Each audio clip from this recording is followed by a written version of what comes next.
पर सेवा जिस हृदय ध्याई, पर सेवा जिस हृदय ध्याई, पर सेवा जिस हृदय ध्याई, पर सेवा जिस हृदय ध्याई।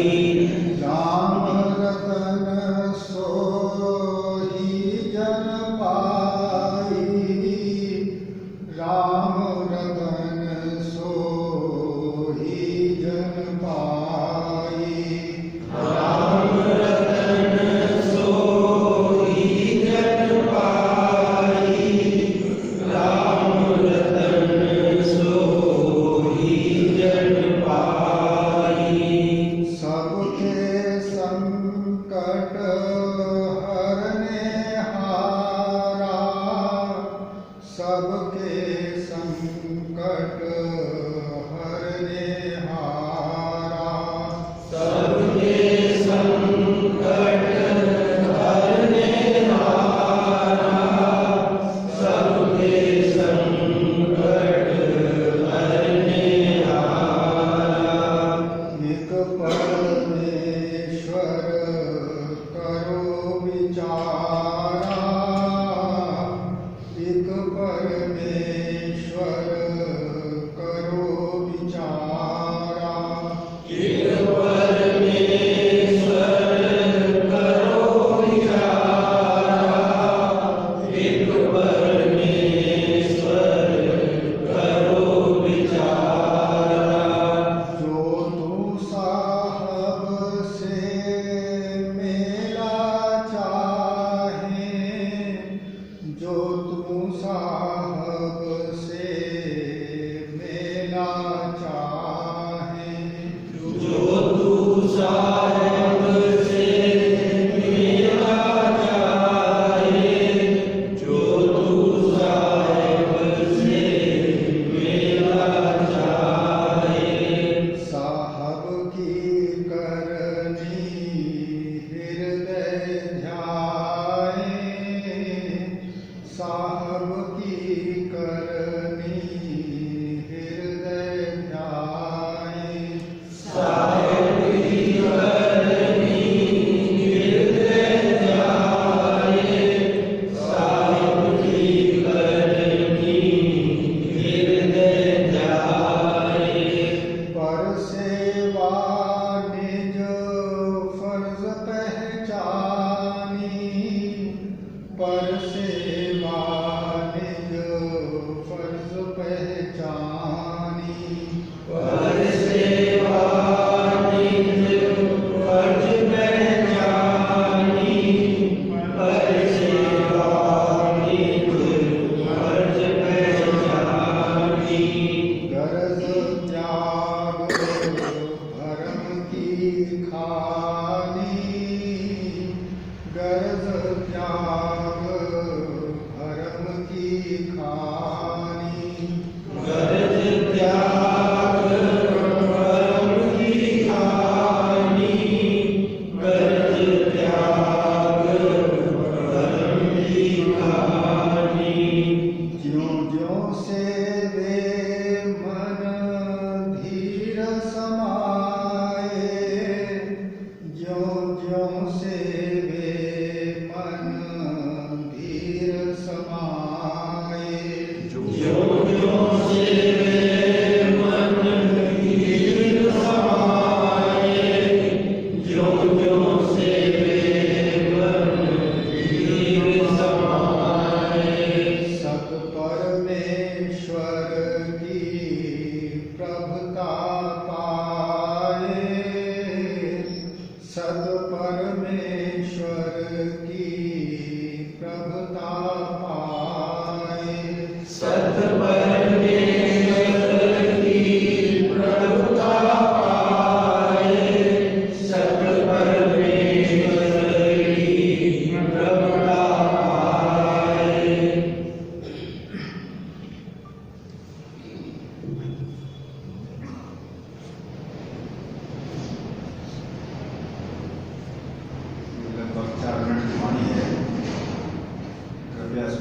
सेवा कर रहे हैं, इसका विचार करें। निष्काम सेवा सत सेवा होई, कल्याण स्वरूप ये धर्म पिरोई, अर्थ छोड़ जो सेवा धारी, तिस जन को आए मिले मुरारी, सेवा करे से बुद्धि पर गासे, सत स्वरूप अंतर में भासे, सेवा करे से मन सुख छोड़े, निज सुख आत्म हृदय जोड़े, सेवा धर्म से काम न जाए, तुच्छ जीवन से वैराग को पाए,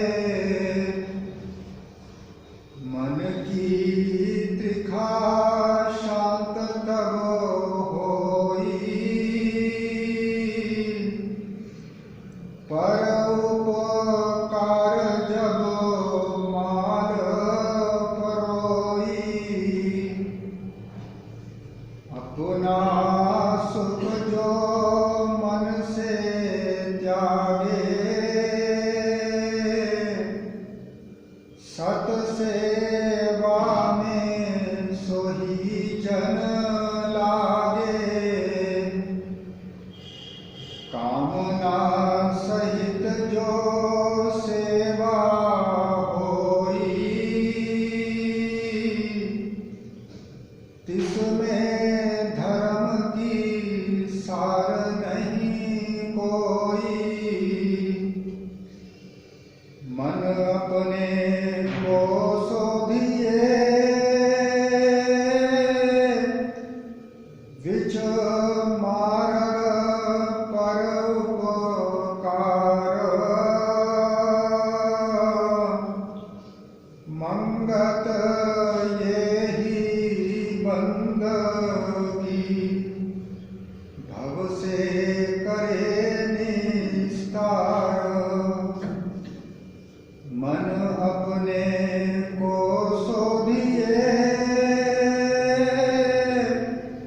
विच मार्ग पर उपकार,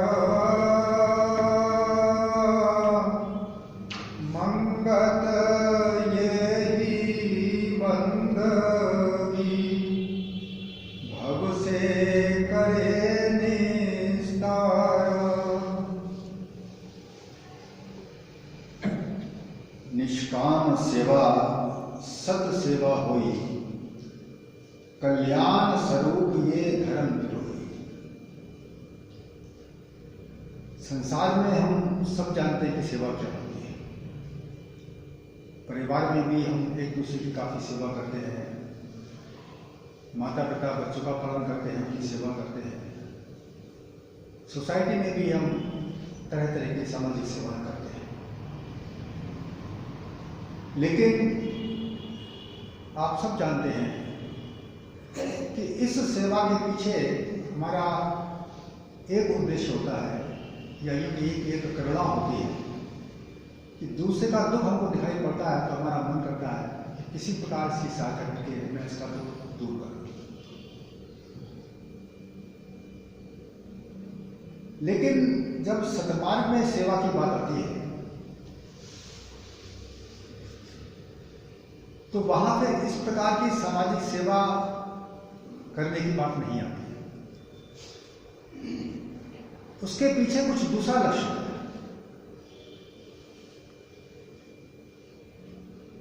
हर मनुष्य हम जानते हैं कि अपनी कामना से बड़ा परेशान है, अपनी वासना से परेशान है। अब इसी वासना से के वशीभूत होकर वो संसार में पाप करता है, गलतियां करता है, दूसरों को दुखी भी करता है।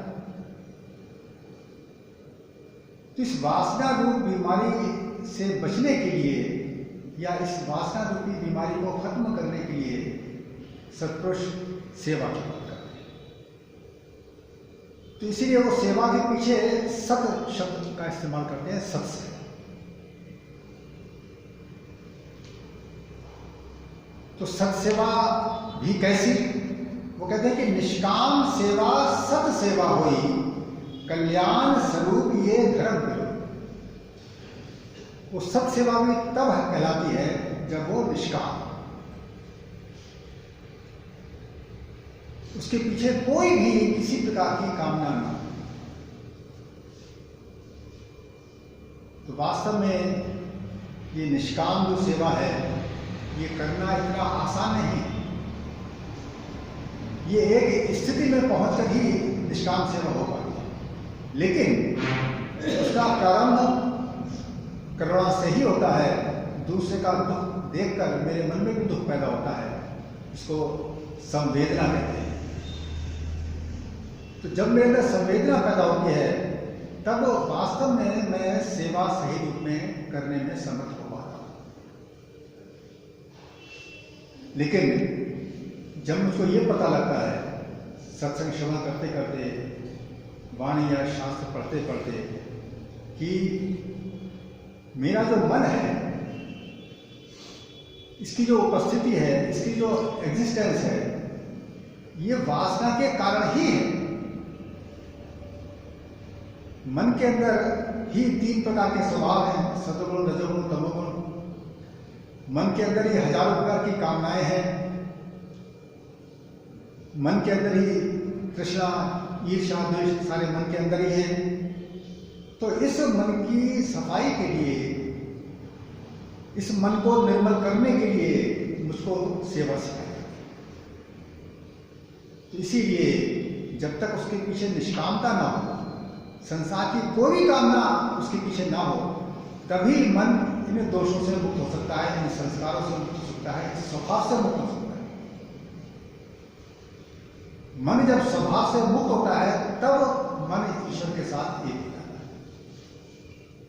इसीलिए वो कह रहे हैं कि निष्काम सेवा सत सेवा हुई, कल्याण स्वरूप ये धर्म करो। तब इस मन के अंदर कल्याण स्वरूप जो धर्म है वो इसमें वास करता है। तो कल्याण स्वरूप क्या है? कल्याण को ही मोक्ष कहते हैं, अर्थात संसार के बंधन से, संसार की बेचैनी से, संसार के कष्टों से या शारीरिक कष्टों से हमेशा हमेशा के लिए मुक्त हो जाए। आगे कहते हैं, अर्थ छोड़ जो सेवाधारी, तिस जन को आए मिले मन। यहां अर्थ का मतलब ये भी है जिसको हम इकोनॉमिक्स कहते हैं, पैसा कहते हैं। यहां अर्थ का मतलब है स्वार्थ। अर्थ छोड़ जो सेवाधारी, जो स्वार्थ को छोड़कर सेवा धारण करता है, तिस जन को आए मिले मुरा, उसको इस देह के अंदर ही ईश्वर की प्राप्ति हो जाती है, ईश्वर का अनुभव रहता है, जो आनंद रूप है, जो शांति रूप है, जो मोक्ष रूप है। इसका मतलब हो गया कि सेवा और स्वार्थ, संसार में जीने के 2 ही रास्ते हैं। या तो आपका जीवन सेवामय बन जाए या स्वार्थमय बन जाए। आम संसारी लोग उनको दिखाई पड़ते हैं हमारे गृहस्थ जीवन में, हमारे सामाजिक जीवन में। हम सब जानते हैं कि हर व्यक्ति अपनी इच्छा पूर्ति के लिए पैसा कमाता है, इच्छा पूर्ति के लिए साधन इकट्ठे करता है, इच्छा पूर्ति के लिए परिवार बसाता है, इच्छा पूर्ति के लिए परिवार का पालन पोषण करता है, देश चलाता है। सब कुछ, सारा संसार जितना भी है, उसकी जितनी भी क्रिया है, वो इस अर्थ के लिए ही है, इस वासना पूर्ति के लिए ही है, स्वार्थ के लिए। लेकिन जो इस स्वार्थ को छोड़कर इस स्वार्थ से मुक्त होने के लिए, वासना से मुक्त होने के लिए सेवा का नियम अपनाता है, सेवा का साधन अपनाता है, तो उसको क्या प्राप्ति होती है? जिस उद्देश्य के लिए वो नियम को अपना रहा है, उस उद्देश्य की उसकी पूर्ति हो जाती है, अर्थात तिस जन को आए मिले पूरा। इस देह के अंदर जिस प्रकार मेरा मन मौजूद है, जिसमें वासना पन लगी है, उसी प्रकार इस देह के अंदर मेरा ईश्वर भी है, जो निर्वास है, वही आनंद रूप है, वही शांति रूप है, वही मोक्ष रूप है।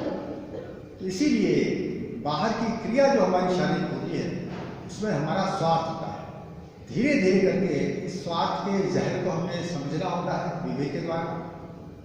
जैसा कि वाणी कह रही है कि सांसारिक जीवन में जो बाहर की प्रकृति है और ये देह है, ये 5 तत्व से इसका निर्माण हुआ है, पृथ्वी, जल, अग्नि, वायु, आकाश, और इनके 5 विकार हैं, काम, क्रोध, लोभ, मोह, अहंकार।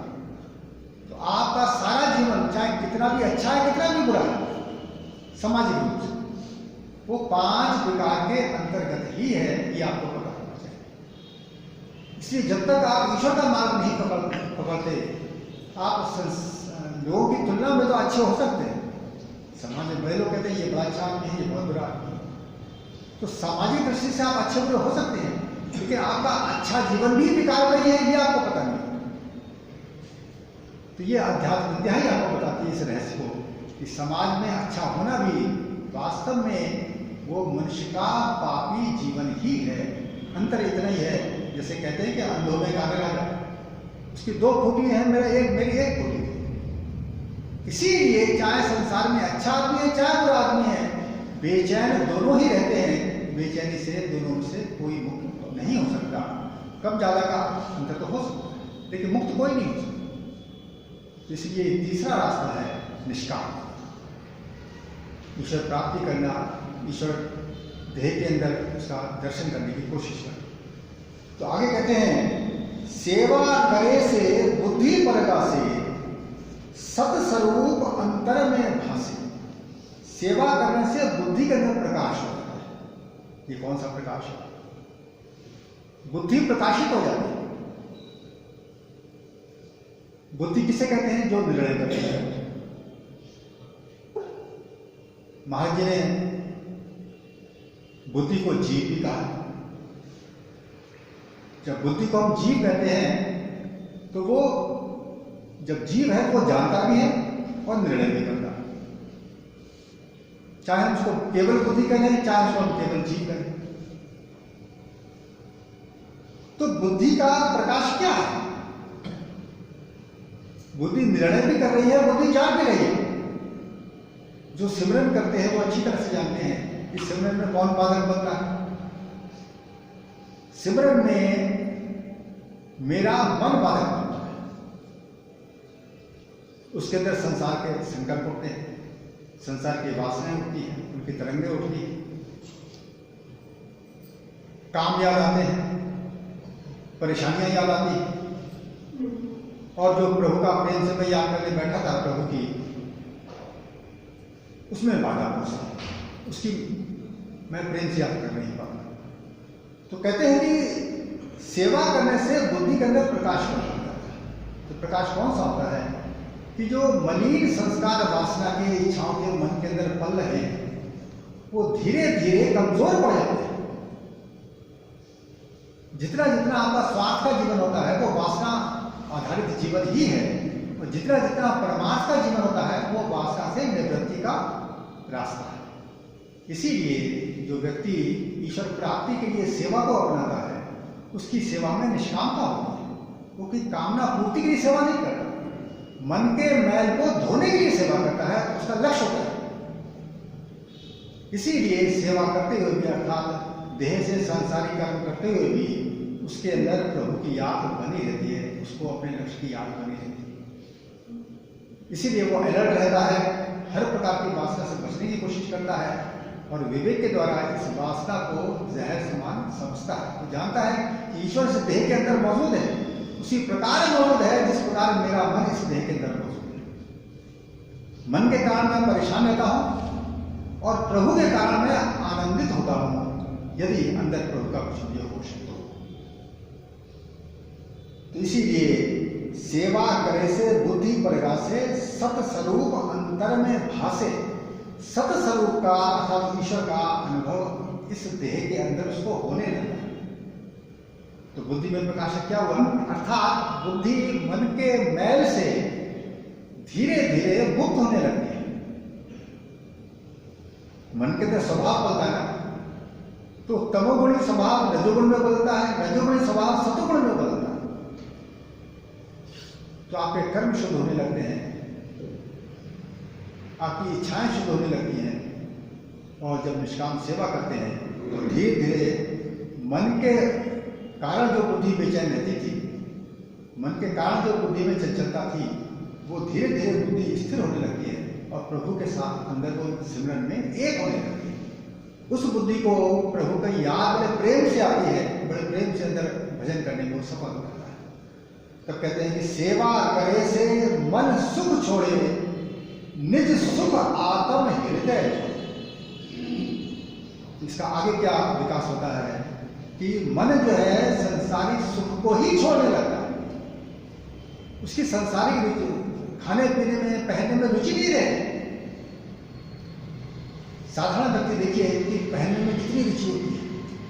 देखा देखी कितने तरह के हम वस्त्र तैयार करते हैं, कितने तरह की हम कमाई करते हैं, कितने साजो सामान इकट्ठे करते हैं।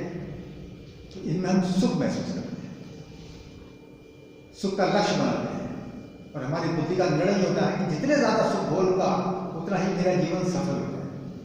लेकिन बुद्धि के अंदर जब विवेक आ जाता है तो बुद्धि ये सोचने लगती है कि मन के अंदर जितनी ज्यादा सुख भोग की इच्छा होगी उतनी ही मेरी जिंदगी बर्बाद होगी। कभी चैन का दिन मैं जीवन में देख ही नहीं पाऊंगा। उस बुद्धि का निर्णय है।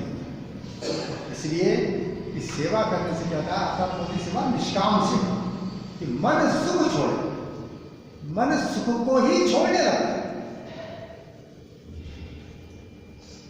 घर में यदि सुख के अपार भी भरे पड़े हों तो वो अपना सादगी से जीवन बसर करता है। आहार सादा, उसका वस्त्र सादा, जो खास जरूरतें होती हैं परिवार की, घर की, शरीर की, केवल उनको पूर्ति में उसका ध्यान रहता है, उनको बढ़ाने में उसका ध्यान नहीं, उसमें रुचि नहीं रहती। तो इसीलिए फिर अगली स्थिति क्या आती है कि निज सुख आत्म हृदय। तो ऐसा मन अंदर जो ईश्वर का सुख है, ईश्वर का आनंद है, ईश्वर की शांति है, ये मन उस शांति का रस लेने लगता है। जो मन बाहर आनंद ढूंढ रहा था, उसके लिए खोज कर रहा था, उसके लिए बड़ी बड़ी डिग्री इकट्ठी कर रहा था, बड़े बड़े साजो सामान इकट्ठे कर रहा था, वही मन फिर सिमरन का आनंद लेने लगता है, ईश्वर के अनुभव का आनंद लेने लगता है। तो ऐसा मन फिर उसकी अंतर्गति होने लगती है, बहिर्गति उसकी बंद होने लगती है। इसीलिए वो मन से सादा हो जाता है। बाहर का जो जितना भी ये राज रंग है, ये इसको छोड़ने की उसके अंदर इच्छा करता है। सेवा धर्म से कामना जाए, तुच्छ जीवन से वैराग को। अगली स्थिति ये हो जाती है कि सेवा धर्म से कामना जाए। वो जानता है कि सेवा क्या है, कामना को खत्म करने का मार्ग है सेवा।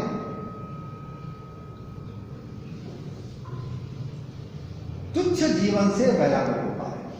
तो जब बुद्धि इस मन की बेचैनी से, मन के बंधन से, तरह तरह की इच्छाओं से, मन की तृष्णा से बुद्धि जब आजाद होती है, तब बुद्धि के अंदर दूसरी चीज आ जाती है, उसका दूसरा ग्रहण करता है। संसार दुख रूप है और ईश्वर आनंद रूप है।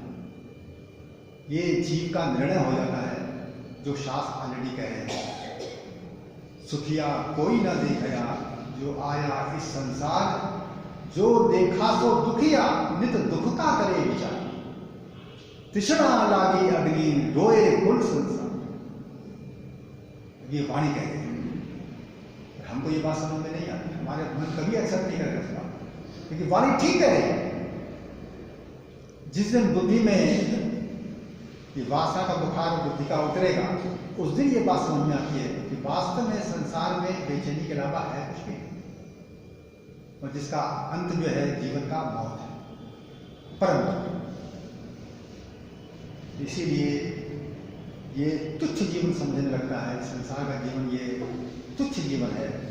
इसलिए उस बुद्धि के अंदर इस संसारिक जीवन के प्रति, संसारिक भोगों के प्रति वैराग्य पैदा हो जाता है, और वैराग्य जब पैदा होता है तभी उसके अंदर उसकी ये स्थिति होती है कि ईश्वर का अनुराग पैदा होता है।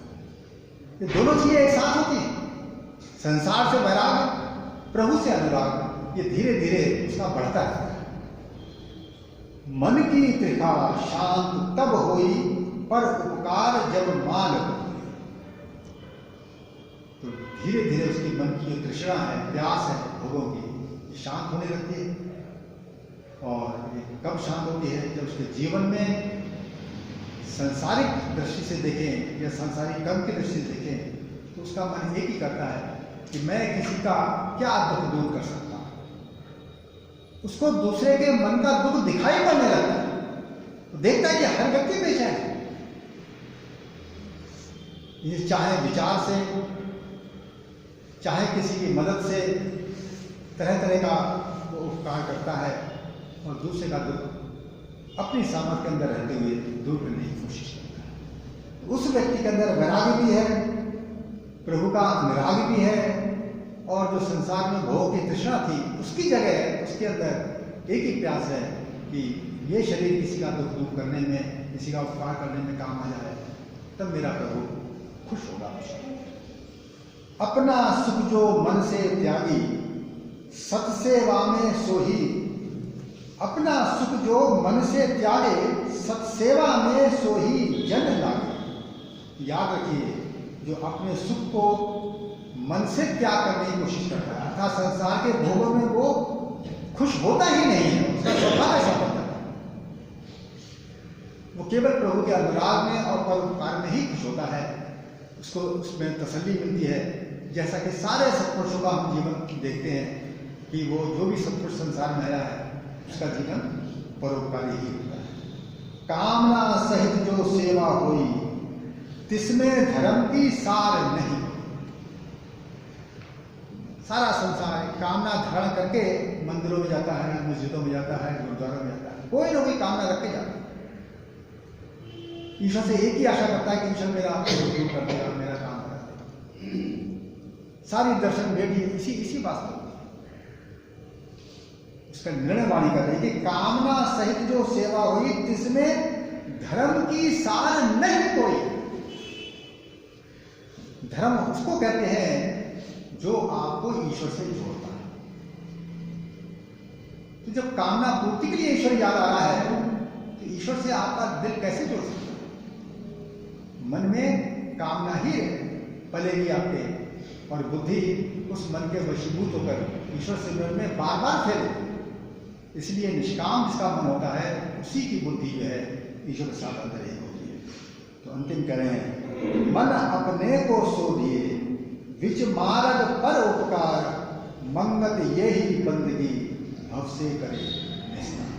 इस भव सागर से छुटकारा पाना है और प्रभु का आनंद लेना है, तो एक ही रास्ता है कि अपने मन का शोधन करना पड़ेगा, मन का शुद्धिकरण करना पड़ेगा, मन को पवित्र करना पड़ेगा। और उसका रास्ता क्या है?